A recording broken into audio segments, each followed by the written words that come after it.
Andretti, Unser, Gordon, and Earnhardt, all names that have crossed the famous Yard of Bricks first. Tonight, the drivers of the RSR Icebreaker series will take to the virtual Indianapolis Motor Speedway in hopes of winning one of the most prestigious races on the calendar. Hello, sim racing fans, and welcome to the Speedway, Indiana, for the running of the Indianapolis 65 here on LSRTV 2.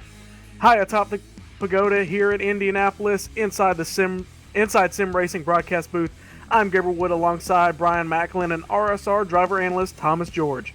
Brian, as a veteran of this Icebreaker tour, has this season stacked up to past seasons? Oh yeah, I think the competition keeps getting stronger and stronger with each year that passes. When this series started a few years ago, you had a core number of drivers there where there was maybe 5 or 6 that you expected to see at the front week in and week out. And now I look down this list and this roster of drivers, and I see 15 to 20 names that easily could be up front and have a shot to win. And I know every single one of the drivers in this series, they're looking for a victory here at the Brickyard. This, as you said, is one of the most prestigious tracks on the schedule, and to be able to go to victory lane here and do the virtual kiss of the bricks, that would be so amazing for these guys. Granted, we can't actually kiss the bricks, but I think that'd be pretty cool just to think in your head, hey, this is something I could have done. And I know that I have won here personally. It's a very fun track to win at, and if these guys can do it again tonight, they're going to have a blast. They'll have a blast indeed. Even the guys usually in the back of the pack, they've got so much traffic to work through, they're going to really have a blast. Now, Thomas, you're the only member of tonight's broadcast team that was working last week's race at Atlanta. You were witness to a very exciting but very controversial finish. That's right, and I went on air saying that nothing wrong was done there. It was a definite racing incident. Obviously, Matt Lacrosse and Austin Yarborough were fighting hard for the win at the end there, and when you're going for the win, like I said last week, if you're going for that win, you're going to lay it out on the line, and the 54 threw a block on the 21 a couple laps prior to it, and a lot of us, Brian will attest to this as well, you get one block, and then the next time, if it happens again, or if you do something similar, you're not going to get any more room after that. So it was an interesting finish, no doubt, and we're going to see what Matt can do right now. He said last week he was indifferent to this type of track at Indy here, but he's sitting on the pole right now. Yeah, he's sitting on the pole right now. He's going to try and go for the... He's going for his second win in a row tonight. Another person, Austin Yarborough, I don't think he is not on the entry list tonight as far as I can see. So we have around about 35 to 37 cars, I think, in the field tonight. Austin Yarborough is not here to try and get that win that he did not get in Atlanta last week. So very unfortunate for him, he's not going to be able to make the show, but there's 28 guys who have qualified right now, 29 now, Nicholas Orth taking his time. Yeah, like you said, the 21, Matt Lacrosse, he is on the pole right now. Number 14, David Comstock, he is in second.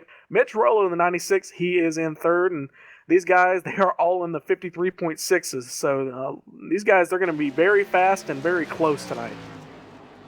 I just want to say this is a David Comstock kind of track. This is one of the tracks that he looks forward to coming to, and it's one of the more technical tracks, and he is a very technical driver, and it does not surprise me at all to see him up there sitting second on the qualifying grid. He got into the server late, so he didn't have a lot of time to practice prior to qualifying, so it took him a little while to find the speed in the car, but I'm not surprised at all that he's found it, and I think if he goes back out there, he's still got a few minutes left in this practice or in this qualifying session. He could be a threat for the pole, and I certainly expect him to be a threat for the win. If we're doing picks at all tonight, I think he's my pick for tonight. I like David Comstock's shot to win. Yeah, Brian, David likes racing here at Indy a lot here, and I think this track suits a lot of veteran drivers and the guys that know how to race here and also know how to play the strategy. Some guys in the Full Throttle Cup Series race were able to play the strategy, and obviously some of them took. I think it was Corbin Hemstreet actually took 2 tires towards the end and ended up winning the race. And it's a technical track, no doubt. You got to have the driver's skill, but it's also, you think about it, you almost want to think about it as a road course or racing at Pocono as well. It's strategy heavy, so the ones that call the right strategy, I keep saying that word too many times, I'm going to take a shot now, but whoever gets it right, they can end up winning this race. Yeah, and strategy is really going to be a big call tonight. Looking through the qualifying order, a couple of notable guys who have qualified so far. Of course, your provisional pole sitter, Matt Lacrosse, he's last week's winner. Your Full Throttle Cup Series champion, who wrapped it up a couple weeks ago at Homestead, he has qualified 5th. Rhett McBride in second in the 2 car. He's going to be in 7th position. Chad Cole, your points leader as of tonight in the number 8 car. He has qualified 13th so far. So a lot of these guys, they're racing for points and they're racing each other, but they're spread out. They're going to have to work through a lot of new members and a lot of guys who've fallen on tough luck early in the season. And I think the big thing to pay attention to with this series is it's a much shorter season than the Full Throttle Cup Series. They don't have near as many attempts to go out there and get points. So if they have one bad race, they're going to fall behind. And we also do not have a chase in this series. This is just a quick winter series where all your races count. You don't have a chase that's going to bunch you back up and give you a second chance. There's no elimination format. You eliminate yourself by having a bad race. So for these guys, especially for Chad Cole, he's the points leader coming in. He's sitting 14th on the qualifying grid right now. I don't think he's going to be very comfortable with that because he's going to have to get by a lot of guys. And if something goes wrong in front of him, this track can be sometimes very difficult to avoid the wrecks that are happening in front of you. He could be in a very dangerous position if he can't pick his time up. That's the very good thing about this group qualifying format that RSR is elected to use. They have multiple opportunities to go out there and run out there and try to get a good lap, whereas before it was a single lap, or yeah, I can't talk tonight, a single run, 2-lap run, and you go out there and if you hit your lap right, then you're going to have a good lap, and if you don't, you're going to fall to the back. They have multiple opportunities here, and that's going to help him. But right now, actually, he did just jump up inside the top 10. He's 10th right now with a 53.847, so he's starting to advance up a little bit. He's still got about 4 minutes left, and then maybe he can try to get up there and challenge for the pole as well. Yeah. Brian, well, I guess I interrupted somebody there. Sorry about that, but I was going to make a point on. Yeah, Chad definitely is sitting, top in 10th or so right now, but he's also, I don't think you're right. I think he's going to have to be a little bit more aggressive because he's going to have to protect that point lead. The guys that are challenging him for his championship right now, Matt Lacrosse, he's only got a 9-point advantage on him right now, and he's obviously sitting on the pole. Rhett McBride's only behind 14 points, and he's ahead of him. Dwayne Vincent, only 20 points behind him, along with DJ O'Rourke. So, and they're all sitting ahead of him. They're going to be trying to get every possible position. But even though Chad Cole doesn't necessarily qualify in the top 10 all the time, he's not the best qualifier. Kind of like Matt Kenseth, who he likes to drive a lot of his paint schemes similar to him, is not the best qualifier, but towards the end of the race, he's always right up there contending for a top 5, top 3 finish, and sometimes even the win with it. On board with Chad Cole right now as he takes his qualifying laps. Yeah, you're going to want to get as many positions during qualifying as you can. Indy, it's a big, wide racetrack, but there's, maybe 1 to 1.5 lanes you can kind of move up to try and get that arc entering the corners and exiting. But yeah, it's pretty much a single groove racetrack, not enough banking to kind of hold up that speed on the outside lane, so it's going to be very difficult for these guys back in the pack to make their way up to the front. This is going to be a very draft infested race. You're going to see these guys using the draft all the way down these straightaways. They're going to try to suck up on the guy in front of them and use that momentum to slingshot around them as they get off into the corner. You're going to see that a lot throughout the whole night, and it's also going to be a very big momentum race. If you don't get a good exit out of these corners, these straightaways are extremely long, so if you have a bad corner exit, it's going to affect your entire lap. It's going to slow you down the speed or the straightaway, and it's going to affect you as far as trying to get into the next corner. This is a very rhythm-based racetrack as well. You cannot get out of a rhythm. Once you get into a rhythm, you're typically going to see those drivers move to the front, and that's where you're going to see the veteran drivers like Chad Cole, like David Comstock, like Adam Benefield, Dwayne Vincent. These guys that have been around and done it for a while, they're going to be the ones that move to the front because they know how to get into a rhythm and hit their marks and do everything the way that needs to be done. And you're going to see the cream rise to the top when they start running out there and get a long green flag run.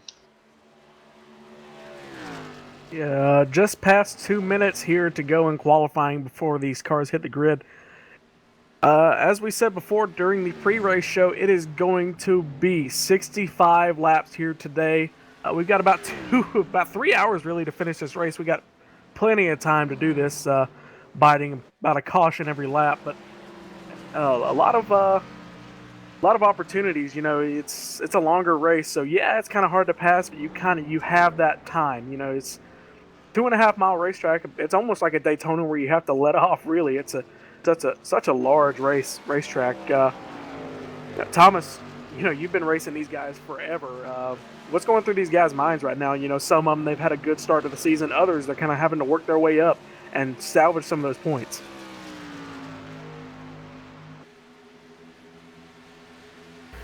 Well, a lot of these guys are very talented, and you know, I've had my share of luck racing with these guys here, having good competitive races. Now I can't talk. Thanks, Brian. But it's just going to be difficult to judge for certain who's going to be able to come on top here. You know, Brian talked about momentum, and I'm sure the fans that have watched these broadcasts the last couple of weeks with this Icebreaker series, they know they're going to get sick of me hearing saying the word horsepower and momentum, but that's what these cars really are. And it it's only 650 horsepower compared to the Cup car, which has 850, 870 plus, and you can't throttle these cars around. You have to be very aggressive into the corners. So yeah, you're gonna have to have them. You're gonna need to have a mix of. We're gonna need to. They're gonna need to see. They're gonna have to have a balance of aggressiveness and. But they're gonna have to be smooth as well. It's a very fine line with these particular Xfinity cars.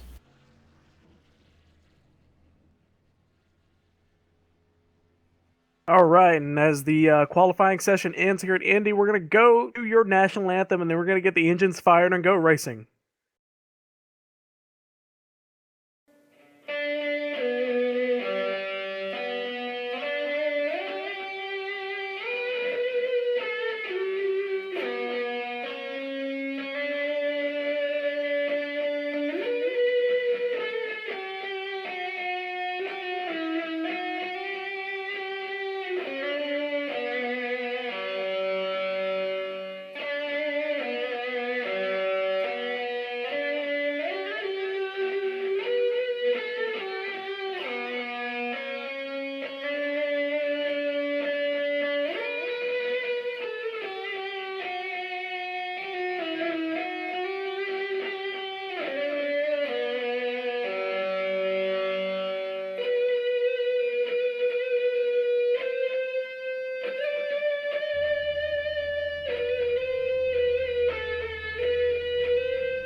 And that was Wesley Bryant with your national anthem. While we've got time, these cars are lining up on the grid. We're going to try and run through your full field of 36 cars. On the pole, last week's winner is the 21 of Matt Lacrosse, followed by on the outside row is going to be the number 83 of Adam Benefield. David Comstock, as Thomas George said earlier, it is his race to win. So David Comstock is going to roll off on the inside row in third position. Mitch Rowland, the number 96, is going to roll off fourth. Last car in the top five is Jeff Ward. Scott Eckert, the number 70, is going to qualify in the sixth position. Chad Cole, he's able to move his way up into the seventh position. Number 93 of EJ O'Rourke is going to start in the eighth position. Corbin Hemstreet in ninth position. And Full Throttle Cup Series champion Dwayne Vincent, number 13, is going to qualify in 10th. Starting in the 11th position is number 2 of Brett McBride. Jonathan Goodell is going to start to his outside in the 12th position. Mike Rominger is going to start 13th. Dan Murray will start this race in the 14th position. Eric Arnold is going to start in the 15th position. William Amaker is going to start in the 16th position. Mike Kelly will start 17th. Daniel Eberhardt will start 18th. William Hale is going to start 19th. And rounding out your top 20 is Greg Omo in the number 91 machine. Starting in 21st will be the 78 Stephanie Lessentine, and to her outside will be the 48 of Kevin Linden. Position 23 will be Doug Roth in the 43. Nick Silver will be in the 24th position. Nelson Rivera will be starting P25. Mike Montesi will be starting in 26. Brian Terry in P27. J. Randall Watkins starting P28. Joseph Lapica in 29th. And Dale Resang, can't pronounce it right, sorry, will be in P30. And we won't be able to cut right the rest of the grid as we get ready to come to green. All right, pace car is going to come off into turn one through that little short chute right there. That's going to give these guys an opportunity. We get a little bit of draft before they go through 3 and 4. As they get a little bit more speed. But here on the big super speedway, here they come. Matt Lacrosse is going to be your pole sitter. Adam Benefield in the 83. He's going to start second. Pace car pulls off, waiting for the green flag. Here they come. 21 takes off, and we are green flag here in Indianapolis. Green flag at Indianapolis. They're going to run 65 laps here at the Brickyard, and Matt Lacrosse got a good restart, good jump there on the start. David Comstock also got a really good start. He's able to clear Adam Benefield before they get to turn one. Now as they work their way towards turn two, David sets his sights on Matt Lacrosse. He's going to try to take the lead early here. He knows he's got a fast car, and he's going to go after it as they exit turn two now. He's got a big run. Is he going to look to the inside? No. For right now, he's going to push Matt Lacrosse all the way down the back straightaway. Meanwhile, they're already single file mostly through the field. These guys are trying to get in line in a hurry so they can get into a rhythm and then start picking them off one by one. I kind of like what Matt Lacrosse did going into one. He got that good jump, so after the start-finish line, he was able to pull up to the outside lane and get his proper entry into the corner, so he was able to take off, but that was all for naught as the 14 of David Comstock, he has a fast car and he is coming. Yeah, he's definitely coming here, but it looks like for now everybody's just trying to find their groove and get single file. You saw after the first lap already, they're all single file, about on 15th back there, and I think they're just trying to feel this track right now, and they obviously want to save tires. These cars are pretty tight with what they've got to work with right now, and this track is very abrasive on tires, so it'll be interesting to see who can save them in the long run and to get that long green run going. Yeah, he saw the 83 of Adam Benefield. He was able to suck up to the back bumper of Comstock because we are 3 wide back here in the pack. Yeah, they were 3 wide for a moment. That was a battle for the 11th position. Rhett McBride was involved in it, as was Eric Arnold. We also had E.J. O'Rourke right there in the mix. These guys are all battling pretty hard here just a couple of laps in. Eric Arnold was able to get by Rhett McBride. He ducked to the inside for a moment on E.J. O'Rourke, but decided to stay in line for the time being. Now they have sorted this out, at least for now, is actually, no, we have a challenge behind them. I believe that's the number 69 machine looking to the inside of Rhett McBride. That's, hold on, I lost the number here. That's William Amaker. He gets to the inside. He's going to clear him here as they go off into turn one. And now he's going to set his sights on Eric Arnold, already starting to work their way up through the field. Williams started in the 16th position, and that pass is going to put him up into the 12th position, as now they have a big battle right in front of these guys, 3 wide. 3 wide battle in front of them as the 31 Eric Arnold. He got real loose as they're 3 wide down the back straightaway again, but he got real loose coming off the exit of the corner. As these guys, they've kind of, settled that out once again. They're single file, kind of a little distinct group. You've got about the top 3 cars sitting up here nose to tail, and then a couple of stragglers there on the back half of the top 5, and then everybody's up there in a single file line. So, these guys are already drafting as we've got the 83, but Adam Benefield, he's making a move for second, and he's going to have the inside position going into 1. And he's got the bottom there underneath David Comstock as he hits the short chute going into turn 2 here. He should be able to complete the pass if he can get it enough momentum off the corner. But David Comstock's flying back here. He's trying to keep that groove. He fought back on the outside, and that's a very important thing. That was a good move by David Comstock, obviously a very talented driver, and he understood the importance of getting that position back because we watched about a lap prior, Chad Cole got hung on the outside. He went from about P6 all the way back just outside the top 10 there. So being on that bottom group, there's only one line in Indianapolis, and you want to be there. If you're calling the outside and there's a freight train waiting to go by, you're going to go to the back really quick. Yeah, and that loss of momentum from the 83 of Adam Benefield, he's been overtaken by or excuse me, was that Comstock? I'm sorry, I've lost the Mitch Rolo, he got around Adam Benefield. Adam Benefield lost momentum. Mitch Rolo, he's making his first start this season in the Icebreaker Tour. He's a veteran of the Full Throttle Cup Series this year. He did very well until getting eliminated during the chase. So he's showing his stuff here, trying to get these guys. A lot of these guys, he's raced them in the Full Throttle Cup Series, but he wants to show his stuff in the Nationwide Series cars. As Comstock, he's pulled right back up to the back bumper of the 21 of Matt Lacrosse, but he's just not able to pull out and pass. You know, he doesn't have enough momentum to get off the corner and catch him by the end of the straightaway. Yeah, I don't know that he's necessarily having a hard time getting by him. I think he's playing games right now. He knows he's got a fast car, but he also knows that he's got to conserve his tires. If he pushes it too hard and gets out there and runs too hard, he's going to end up killing his tires and he's going to give up time in the long run.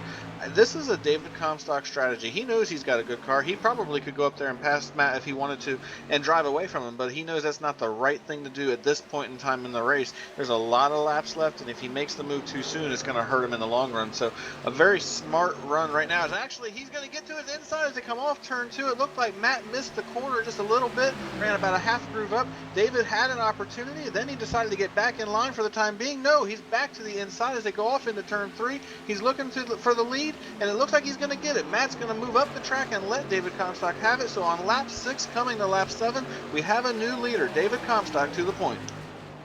Yeah, 21 took a wide entry into the corner. It kind of messed up his line through the corner. I thought he was going to lose a position to Adam Benefield, but he's been able to use that outside lane just like Comstock did a few laps ago.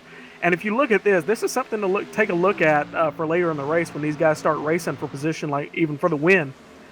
There was about a half-second gap between this. Rolo really loose, but back to my point, these guys, they were pulling away, single file from the rest of the group. As soon as Comstock pulled out and started trying to race, this back pack, as we got a caution, but the back pack started catching a caution. Brian, we're looking for it. Eric Arnold. Brian, you got more on that? Yeah, in the middle of turns 1 and 2, Eric Arnold went around. It looks like he had a little bit of help, though. He was trying to pass the number 90 machine as the 90 machine got into the wall, and he just had nowhere to go. Daniel Eberhardt was checking up for the corner. He got really tight, went up and hit the wall. Eric Arnold had nowhere to go and ran into his door, and that turned him around. As you're going to see on the replay right now, there was just nothing that Eric Arnold could do to avoid that. So we have our first caution of the day, and I do believe we're going to see these guys come to pit road in a hurry. I don't think you're going to see anybody stay out. Do you agree, Gabe? I agree. I don't think it's worth, even if some of these guys stay out, I think it's just going to be, a freight train with these guys on old tires. But if you look at that wreck, Chad Cole, your points leader, he got some damage. I don't know how severe it was. Indianapolis, it's a very aerodynamic track, but we have some series championship implications already here in the first 10 laps. Well, Brian pointed it out before the start of the race, is that Chad Cole didn't necessarily want to be in that position, and Chad Cole did work his whiz up in the top 6 there, but obviously losing the momentum, getting caught outside, put him back there, and unfortunately he just got caught in the wind fire. So this puts like Gabe said, this puts major championship implications. This is like basically the old format of the chase, 10 races, you only get one mulligan, and with the points as close as they are right now, guys like Matt Lacrosse and Dwayne Vincent, EJ O'Rourke, they're all trying to get close and get back up there. And Matt right now, he's easily unofficial points leader after this right now. Yeah, if Chad Cole can't get his stuff repaired, Matt Lacrosse, he's going to inherit the points lead, depending on how many positions he loses. Cars coming to pit road. Everybody is forming a conga line coming down to pit road. Chad Cole, he has been the most consistent driver this season with an average finish of about 5th. So this is definitely going to screw up his stats and basically screw up his championship, as everybody's coming down to pit road to get these 4 fresh Goodyear tires and full tank of fuel. Yeah, everybody on pit road except for Chad Cole. He made a smart call there. He's going to stay out and get a lap led. That's a bonus point towards his championship lead. Granted, he's still going to be in trouble for tonight, but at least he's got an extra point to his favor. Meanwhile, all these drivers slide into their pit boxes. Oh, David Comstock actually overshoots his pit stall, as does Adam Benefield. Both these guys, 2 of our front runners, overshot their pit boxes and had to back up. It's going to be very interesting to see what this does to their track position, as I do believe the number 15 is down and away. He's going to win the battle off pit road, and Matt Lacrosse is going to follow him out. That's going to be Jeff Ward to the point, and then followed by Matt Lacrosse with a 14.6 second stop for Jeff Ward. That was a very impressive stop. That was a big move for him. It's going to move him from 5th up to what will be the lead once Chad Cole comes to pit road. That was a completely just wonderful pit stop from the Jeff Ward crew. I've never seen that many positions, especially here at Indy, get picked up. But I guess that is kind of, because those two guys missed their pit stalls. But still, the two other drivers he beat, they were fine on their pit stops. So just a completely mind-boggling pit stop. Well, I think that's something we didn't point out earlier, is that this pit road is not one of the easiest to get on. It's obviously, very small, and pit stalls are small as well. In fact, Dale Jr. was quoted saying it a couple of years ago, this pit stall's made for Indy cars, it ain't made for stock cars, and it's really not. So it's just it's a matter of you gotta execute, and we saw the same thing happen to Juan Pablo Montoya as well a couple of years ago at the Brickyard. One missed execution on pit road, and it can cost you a race. But luckily for guys like David and Adam there, it happened early on in the race, so they have time to get back with the strongest cars as they do. Yeah, I think we all remember that quote from the radio of Juan Pablo Montoya's crew, or to his crew. Thanks NASCAR for screwing my day. But he did it to himself. He led the entire race. He was looking for his first oval win. Of course, it'd be at Indianapolis, where he basically made his name in IndyCar. He's, I believe, what was he, 3-time Indy 500 champion, but he has completely destroyed his chance just from one small mistake all day, and that's all it took. And like you said, it's kind of early, but it's still, about a fifth or a fourth of the way through the race. So not that much time, but he has a little bit of time to make up their mistakes. Well, a little bit better early than never, than late than never, I would say. And like we pretty much can talk about, pit road execution, but what this does for David and Adam, it puts them back there where they have to fight their way through the traffic again, and it could be a similar result as to what happened to Chad Cole. They may get hung out to dry, or they may fall to the back here, and if a wreck does happen, you're really not going to have anywhere to go, and track position matters here. It's a Pocono type of it's not a Pocono type of track, but the size of it, the same thing with the road courses. You want to be up front most of the time, and if you can help it, you take a pit strategy call, you get yourself up there and put yourself in that position to win. But some guys, they can just drive through this field. I'm sure David will be going back through it pretty quick here, and it's going to be fun to watch that happen. But you also got to think, these guys are all trying to win in Indianapolis as well. So we'll see what happens. Yeah, you were talking about losing track position on a restart. On the initial start of today's race, you saw Adam Benefield. He started second, but when the 21 took off, the 83 did not get a good restart, and he got freight trained by the 14 of David Comstock and lost that second position. So, yeah, the restart is much everything. It's your chance to get somebody on the outside lane, and they're going to be there. And so you could pick up a few positions and take advantage of it, and it could make or break your race. Yeah, the restarts are definitely the most exciting moment of the race because everybody's bunched up, and here, if you get a better restart than the guy in front of you, once you get to the start-finish line, you can make it 3 wide and make a big move and try to gain some positions. And as we get later into the race and they get a little bit more impatient, these guys are going to start making moves like that. And you're going to see guys that are trying to get back to the front, especially if David has a hard time getting up there on this restart.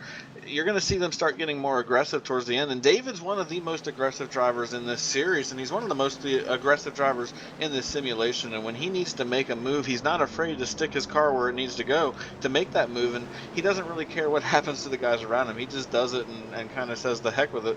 So it's going to be very exciting to see what these guys do, and I'm excited for Jeff Ward. He's a really good driver. He won so many races between the Full Throttle Cup Series and the Outlaw Truck Series and the Asphalt Assault Series earlier in the year. I'm not surprised at all to see him out front here, and he's going to be a threat to win tonight as well. As we get ready for the restart, we're going to have to update your top 5, because a little bit of shakeup as we, of course, have the leader, Jeff Ward. He's going to be the control car on the restart. 21, Matt Lacrosse, he is in second. The 70, he has pitted, so we're going to have a little bit of shakeup again. The 70, Scott Eckert, has pitted, so that's going to move the 41 of Corbin Hemstreet up to the 3rd position. And then, I've been given wrong information. You know what? We're going to update it when we get back under green. As the pace car pulls off, 51 Jeff Ward gets another great restart. He's going to have a clear track beside him, so he's going to be able to take any lane he wants as going through one. As they go off into turn 1, Jeff Ward's going to get clear, and he's going to try to run away from these guys. He's got about a 3-car length gap over Matt Lacrosse already as they get all into turn 2, and these guys are trying to sort it out about the 5th or 6th position on back. David Comstock's a little loose out of turn 2. He almost loses it as he comes off turn 2. Incredible save, but that's going to kill his momentum as they go down this long back straightaway. He's going to give up at least 2 positions here as they work into turn 3. A heck of a save for David, but he's going to have a lot of ground to make up now. This is what we were talking about earlier. You get shuffled back because of a bad pit stop, and it's going to put you in a bad spot. And he was down on the inside of those guys, and he had a very hard time hanging on to that car. As now he almost makes contact with the 13 of Dwayne Vincent as they work off turn 4. He's racing really hard to try to stay up towards the front. He's trying to stay up front because he knows if he falls back a few more positions, that's wasted time. He was up there up front, and, he can kind of control his own race. Now he's back here with the rest of these guys, and they're not going to want him let him by. So he has to work by these guys if he wants to control his own race again. And let me clear up. Made a mistake. I was given the wrong information. 70 Scott Eckert, he was in 3rd. Now he's moving up in the 2nd position as the 21 of Matt Lacrosse. He kind of gets loose off the exit, loses his momentum. He's going to have a push from the 41. Scott Eckert, he is in 2nd position, or at least fighting for it. So great pit stop for him as he's worked his way up. Yeah, and Matt Lacrosse makes the move to get back inside. A very aggressive but a very bold and smart move on his part, knowing that if he goes to the outside, he's probably going to get past and go back in that freight train there. He doesn't want to end up like David Comstock or down Benefield back there fighting to get back up to the front, but he was all over Jeff Ward's back bumper there, and I think he just misjudged his entry into turn 2 there coming out of the short chute, and it just killed his momentum and allowed the 70 to get underneath him. But we'll see if he can work his way back up here, but right now they're single file about to somewhere around 10th or 15th on back there. Ooh, Matt, nice save on his part. Loses momentum as Adam Benefield dives up to the inside of Corbin Hemstreet. He's going down the long stretch here, going to hit for turn 3. Let's see if he can finish off the pass here. He'll have the preferred position. He's there. David Comstock's trying to follow him through. Oh, Corbin moves up wide. 83 should be able to clear him, and the 80-14 is going to look as well going into turn 4. See if he can finish off the pass on here. He's got the momentum. He's looking. He's going to lead him out turn 4, going down on his inside down the front stretch. Yeah, we've seen a couple of these guys, including Comstock, hold that outside lane, but unfortunately, 41 of Corbin Hemstreet, he could not get that car rotated to hold it. As the 70 power move to take the lead, Jeff Ward moves back in the 2nd position. Heck of a move from the 70 of Scott Eckert. Yeah, very impressive move by Scott Eckert to take the lead here on lap 15. He just drove right by Jeff, almost like Jeff was standing still. And now here comes Adam Benefield looking for the 3rd position. He's to the inside of Matt Lacrosse, battling hard as they go off into turn 3. He's going to try to take that away from him. He's going to, it looks like, because Matt runs a little wide as they go through 3 and 4. That opens the door for Corbin Hemstreet now to get underneath of Matt Lacrosse. David Comstock's right there too. David has a very fast car, and he's seeing this as an opportunity to gain some time back. He's going to get underneath Matt, and that's going to move him up into the 4th or 5th position as well. These guys are racing really hard right now, and David is on a mission to get back to the front here. Yep, Comstock, he's got the inside position on Matt Lacrosse. So Comstock, he gets a nose, and he's going to get the rest of his car around 21. 21 in the wall coming off turn 1. Doesn't look to have that much damage, but he is going to be stuck on the outside lane again. Mitch Rollo, he gets by as... Oh, boy. Comstock in the wall. Comstock, a lot of these guys just getting very aggressive. Oh, man. They were trying to get about for second. No, he pulls back in the line there. But, man, these guys, I mentioned at the start of the race, these cars, you have to be aggressive. You don't have the horsepower to basically roll it through the center of the corner. You've got to be on the throttle and the brake here all the time. especially with a car that's only got this much horsepower behind it. So you see David, he's fighting at 96 in this roller with his teammate right behind him and Corbin Hemstreet trying to push it. They fall back in line. David throws the front. Oh, man. He does not want to give up this position. I don't blame him. He's got a fast car. He wants to get back up to the front. Things single out for the moment. Right for Bride underneath EJ O'Rourke. And oh my goodness, they single file there too. These guys are literally racing inches apart. One wrong move, it's going to be a disaster. A lot more racing we saw than on the last restart as the EJ almost gets in the side of the two. The two's going to get a huge punch from the 0-2 of Mike Kelly. A little bit of update. We saw Chad Cole, our points leader, coming into the night, got in a wreck. Unfortunately, he is way off the pace. He is 10 seconds off the last place car, the 33rd position of Douglas Wyatt. He is 24 seconds behind the leader, so Chad Cole in the 34th position, set to lose a lot of points the other night. So a huge shakeup tonight if he doesn't get that damage repaired, which, with an aerodynamic track like this, I don't think it's going to happen. Yeah, even if he's able to get a lot of that damage repaired, I still think he's going to be off the pace by quite a bit. This is, as you said, such an aerodynamic dependent track that if the fenders aren't perfect, you're going to be off the pace. And for Matt Lacrosse, that was a big moment for him too. He has a little bit of damage to the front. And we actually have a new leader up front, Adam Benefield. Where did he come from? We have a battle for second now as Corbin Hemstreet is battling Jeff Ford. It looks like Jeff Ford's going to let him take it right there for the time being. I think Jeff might have ran a little too hard at the beginning of the run because these guys are starting to catch him very quickly. So it makes me wonder if maybe he burned his stuff up. This is going to be very interesting to see how far he falls back. He's actually falling back to the clutches of our Full Throttle Cup Series champion, Dwayne Vincent, who's going to look off turn 4, maybe to have a shot at him. We're on board with Dwayne Vincent as we work down the front straightaway. And we actually just saw Scott Eckert, who was just running at the front just a couple of laps ago. He has fallen out of the server. He is having some connection issues, and he is no longer in the server. So a very big moment for him as well. A lot of your front runners having some issues here in the early stages. So unfortunate.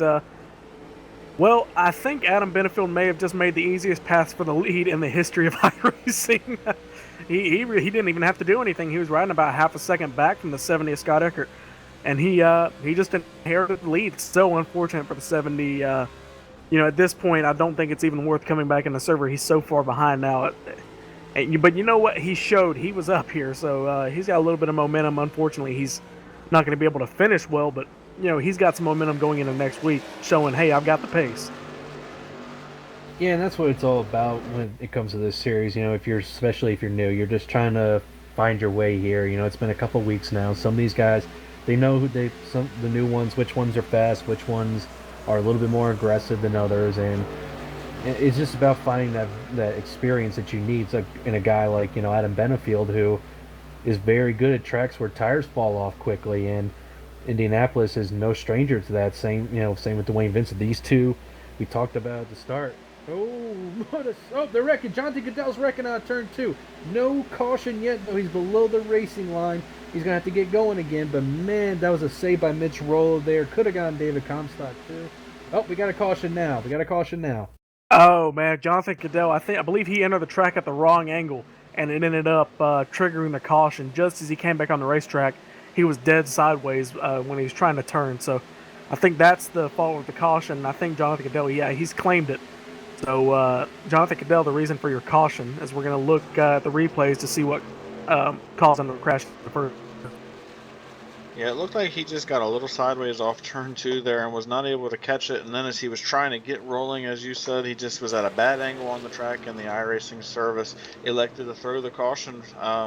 It's unfortunate, but that's part of the racing deal. I want to take a second to give a shout out to one of our colleagues, Tyler Herr. He started in the back. He elected to take a provisional for this race, so he started 34th in this race. And as of the moment of the caution, he's up to the 14th position. So a very, very nice start to this race. He's climbed his way up 20 positions since the drop of the green flag. Certainly starting to march his way towards the front, and it looks like he might have a good car as well. If he can get up there and have some track position, it might be very interesting. As now we are about to see these guys come back down for another round of pit stops. Adam Benefield this time is going to be the one to lead them to the pit road. And Gabe, this is going to be a very interesting round of pit stops, I do believe.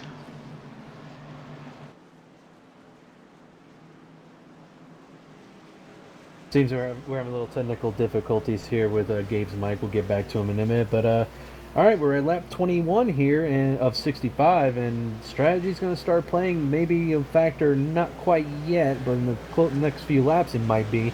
I'm sure for now though these guys are all going to want forward tires. And remember the last time we came down pit road, the 83 and the 14, they slid through their pit stalls.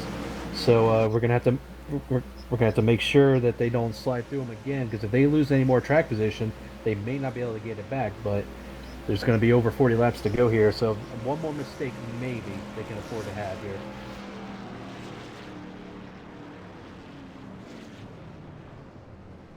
All right, as these guys pulling their pit stops, hopefully they don't make the same mistakes they did last time sliding through their pit boxes.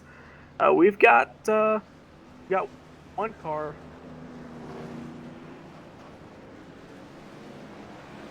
Brian Terry pulled through pit road, didn't stop, so he's going to lead as we're going to rewind off the exit of pit road.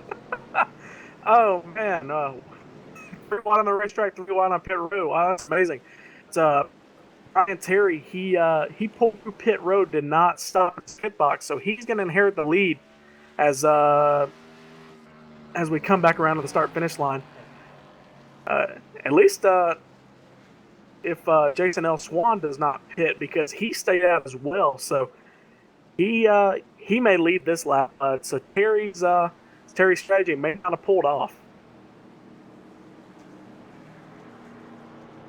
Yeah, it's going to be very interesting here. I do believe you're going to see these guys come to pit road. I think this was just a case of Jason wanting to get a lap lead. The 33 of Dale Rentz also stayed out as well, at least for the time being. I do believe you might see both these guys come to pit road. They would be sitting ducks if they stay out at this point. I think Brian Terry also will come back down pit road. I don't think this is going to be a good call for him. And while we are under this second caution of the evening, we're going to take an opportunity to do a little bit of business. So stay tuned, and when we get back, we'll take you back to the green flag. This is LSRTV, the voice of sim racing.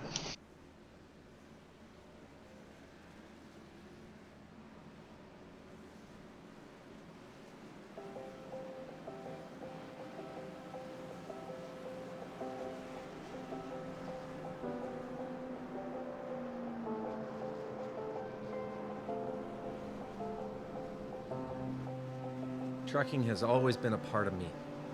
It started years ago when my dad and granddad were hauling vegetables to market in Liverpool. The family immigrated to Canada in the late 60s and settled near Alliston, Ontario. I bought my first truck in 1982 and Mercer Trucking was born. Today, Mercer Trucking has over 50 trucks and terminals in Toronto and Los Angeles. Our storage facilities at both terminals can handle any size of distribution needs throughout North America. We service the continental U.S., including Hawaii and Alaska. We run over 120,000 miles per month and some of the best equipment on the road today. We specialize in less than truckload shipments, show freight, we do rush team service deliveries, and haul your refrigerated or heated product. Our regular team service from Canada to California is second to none, and our staff and drivers are among the best in the business. I'm proud of our people and what they can achieve. Trucking is in my blood, it's my livelihood, and it's what I do best.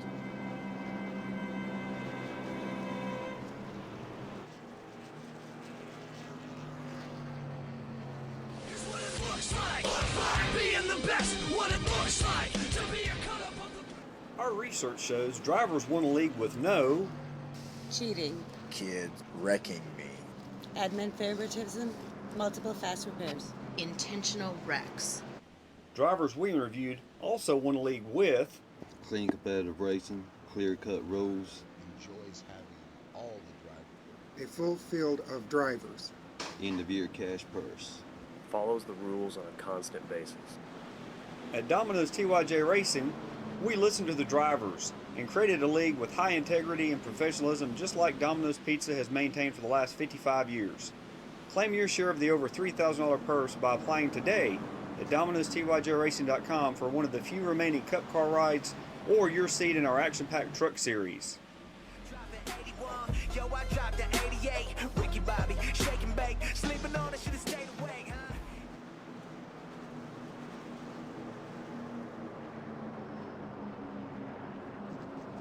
We are back here in Indianapolis. Little recap of your crew. Of course, we are on LSRTV 2 tonight, as we've got another broadcast of the Snowball Derby.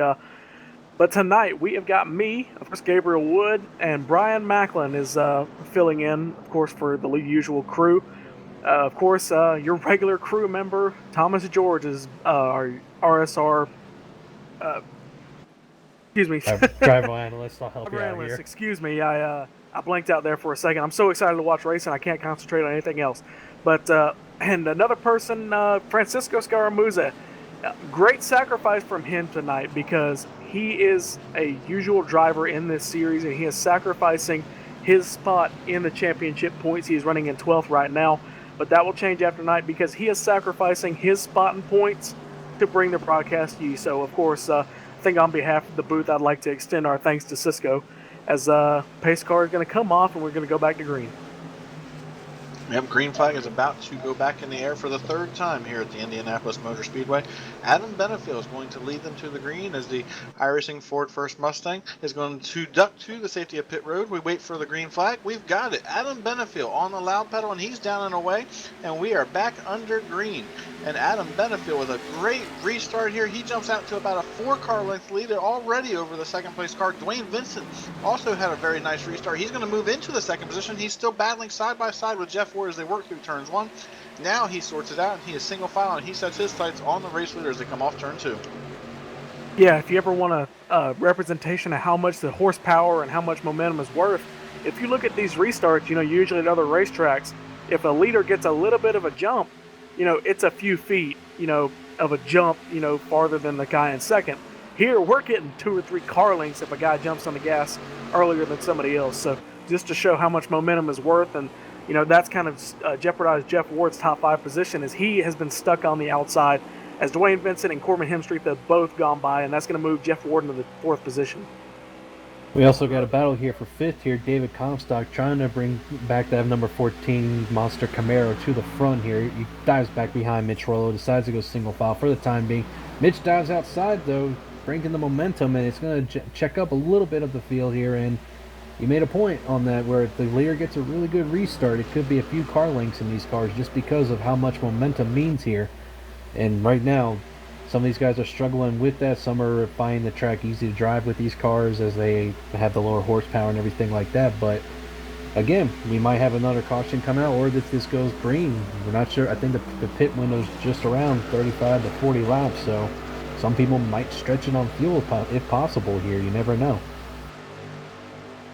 Speaking of stretching it out, I was going to bring this up before we had the caution with the number 11, Jonathan Caddell.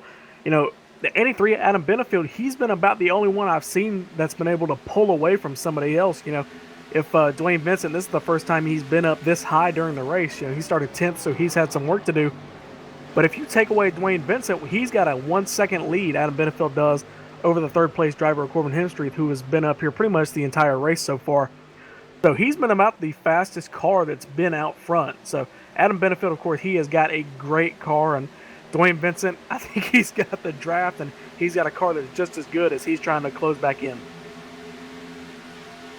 These two have a very big opportunity as well. They have a big gap over the 3rd place car, as you just alluded to, Gabe, and they are teammates here. If they elect to stay single file bumper to bumper on each other, they could actually pull away from these guys and make this a 2-car race for the win if this thing were to stay green. So this is an opportunity for these guys. If they work together as teammates, like I believe they will, they could pull away from these guys. Actually, we have a 3-wide battle back here for around the 5th position. David Comstock tried to put a block on the number 69 of William Amaker. He was not able to do it. William's going to get to his inside, and he's almost going to make the pass. They almost make contact as they go through turn 1. David's able to clear him to hold on to the 6th position. But as I was alluding to up front, if they can get bumper to bumper and stay that way, they could pull away and make this a 2-horse race. And I think that's exactly what you're going to see them do. If this thing stays green, you're going to see those two try to get away from everybody. Yeah, I think that's what you're seeing right now. On board with Comstock, he's looking at the rear bumper, and never mind, he's making the pass. So Mitch Rollo is looking at the rear bumper of David Comstock as Comstock moves up into the 5th position. That's going to move Mitch Rollo down to 6th. These guys, they're riding just. This kind of reminds me of the rookie Street Stock series. I know it's a big jump in talent from the rookie street stocks to here in the RSR Icebreaker series. But these guys, they ride single file, and as soon as somebody pulls out, he makes that one pass, pulls back in line, makes another pass, pulls back in line. It's almost like that. Well, we talk about it. It is similar in regards to that, but the track in Indianapolis here, otherwise known as the Mecca of Motorsport, it has that one groove there. As we see the 69 go underneath the 96 here for position, I believe it's going to be P6. He's going to enter turn 3 down the backstretch. He might have him actually cleared. He might even try to make the look on Comstock here. Oh no, he just wisely backed out of it, and they decide to fall back in line, like you were talking about there. They don't want to give up any time here, and the problem is time is a big factor at this track because you have to hit a line so precisely here. Everybody just sees 4 corners here, and they think each one handles the exact same. They think turn 2 and turn 4 handle the same, and turn 1 and turn 3 handle the same. That's not the case. Turn 1 has its own little challenges to it. Turn 2, its own little challenges. 3 and 4, same thing. Their own little differences in the matter here. And right now, I'll say this much, that 14 making those moves here, he's the fastest car on the track, and Dwayne and Adam better hope he doesn't get back up there to join their little party, but it's still got a long way to go. Got a long way to go, and David Comstock, he has got the car to pull up there. A little bit more of a gap, if you're looking at Adam Benefield 83, the gap back, as we know, the 13, his teammate, they're going to ride single file, so kind of count them as one car. They've pulled away by about a tenth in the past few laps from Corbin Hemstreet, so it's pulling away. He's pulling away just a little bit, It's not much, but after a course of a green flag run, we've still got 35 laps to go. So if we stay green, this could add up and leave Adam Benefield and Dwayne Vincent to kind of fight it out cleanly for the win. Yeah, David just cut another 2/10 off of the race lead, and he's got 2 more cars he's going to have to get through before he can set his sights on the front 2, sitting in the 5th position right now. But he has been cutting this down so much in the last couple of laps. I'm very impressed with how well he's managed his tires on this run. Despite how hard he's been racing, he's been running very aggressively on this run, and somehow he still has tires left on that car, which is very impressive. When he gets clear of these guys, he's going to be a factor. He's actually getting ready to look to the inside of Jeff Ward as they come off turn 3. He had an opportunity. Jeff kind of opened the door for him, but he was not able to stick his foot in just yet. Looks like he's going to have that opportunity as they work off turn 4. He has a big run, a big head of steam. He's going to stay in line for the time being, but I have a feeling he'll make a move before turn 1. Yeah, you were talking about during the pre-race, or at least one of you were, this is kind of a veteran's racetrack. You have to know how to race it. Of course, David Comstock, a veteran in this series and RSR and iRacing, like you said, he's one of the best guys on the service, really. But he has that know-how. For most of these guys, it's do I go fast to destroy my tires? Do I go slow and save them? He kind of has that know-how to run a better line and run a better lap time and not destroy his tires. So that could pay dividends toward the end of the race. Well, and you just saw right there, David getting by the 15 there. I'm not sure if maybe Jeff Ward was letting him by on the stretch, but you talk about a veteran in David Comstock, but we also have to throw in the fact that he's still a good couple seconds back here in 4th behind two of the most well-known veterans of this series in Dwayne Vincent and Adam Benefield, who we have to mention with that Benefield, he actually won the 2014 Full Throttle Cup Series race in Indianapolis in pretty much dominating fashion. If I'm not mistaken, in that race, I finished 5th, and I still was pissed off that he led all 80 laps. So really, none of us had a chance to get him. So David is one of the best when it comes to driving, but he's got to get up to those number 13 and get by him, and then he's got to fight that 83 there, who for the most part knows how to work. And Jeff Ward here going for a P5 down the backstretch here under the 96. Yeah, you know what the guy with the fastest car who came 3rd across the line got? He got 3rd. Mitch loose again. He's fighting a very loose race car coming off turn 3, but like I was saying, if you have a fast race car and you come 3rd across the line, there's no consolation prize in this series for the fastest lap. So you're going to have to be out front, and Adam Benefield, he's doing a great job yet again. Like you said, during the Cup Series, pretty much, he led the whole race. Albeit a couple laps early in the race, he's led about 20 straight laps right now, so he's doing the same job he did in 2014. Adam Benefield is certainly one of the veteran drivers of this series and of this simulation in general. He is just absolutely one of the best drivers around, and it does not surprise me at all to see him out front like he is here. And it does not surprise me at all to see Dwayne Vincent right behind him as well. You talked earlier, Gabe, the veterans are going to rise to the top, and as we get 34 laps in the books here, that's exactly what we have seen as the veterans move to the front. With the exception of Corbin Hemstreet, the entire top 5 is full of guys that have been around for a very long time, and I have a feeling it'll stay that way for the rest of the race. These guys are very strong and very competitive. I think I do want to say this is a big moment for Jeff Ward. I just looked at the points, and coming into tonight, he was 35 points out of the race, or of the points lead, and with Chad Cole being as far down right now as he is, he's back in 32nd. He's got an opportunity to make up a lot of time, and he's ahead of the next guy in line, Matt Lacrosse, who came into this race second in points. He's ahead of him on the racetrack now, so he's gaining points on him as well. So despite having a rough start to this season, Jeff could get back into this championship battle. 35 points is a lot, but if he can make up some points here tonight, and it looks like he's going to make up a big chunk, he's certainly going to get back into this points battle. This also opens the door for Rhett McBride, Dwayne Vincent, and EJ O'Rourke, who also entered this race right around 20 points behind him. So they all have an opportunity to make up a lot of time on these front guys in the points and maybe put themselves back in the championship hunt. Yeah, we kind of missed our opportunity. Oh, talking about opportunities, here comes Comstock. Comstock, he's caught the number 41 in Corbin Hemstreet. He's got the momentum. Is he going to pull out by the time they get to turn 1? No, he's going to remain in line. But while I got the opportunity, we crossed halfway point a couple laps ago, so it's for our iRacing Midway Race Break, brought to you by iRacing.com, the leader in motorsports simulation and the official sim racing partner of NASCAR. In the lead right now, as we've said multiple times during the night, Adam Benefield, the number 83, he is leading right now. Number 13, Dwayne Vincent, he is in the 13th. He's in the second position. Corbin Hemstreet, the number 41, he's in the third position. Or excuse me, that just changed. 14, David Comstock, he's in the third position. 41, Corbin Hemstreet down to the fourth position.